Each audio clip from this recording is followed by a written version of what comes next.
Una-una pag-ayo ang sa gihimo sa Dios kanato.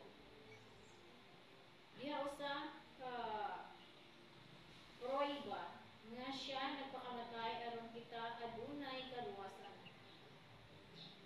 Siya nabangaw o naa siya sa Amahan. O karon atong dumaton atong kahinaan, apan dili kini kahadukan kay iyang gipasali nga kita may kagawasan.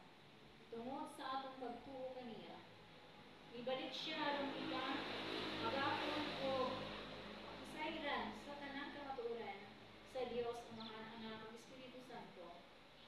Kung kita sama na sa batong nga gantilis, na dili na gayud matarog bisan pa sa mga pagbiay-biay o pagdaot sa atong gituuman, walay makapatumba kanato. Kay ania ang dakong gawong sa pagtuo pagwali sa pulong sa Dios, nga mao karon ang atong Dios inahan nga atong ikas gisambigan.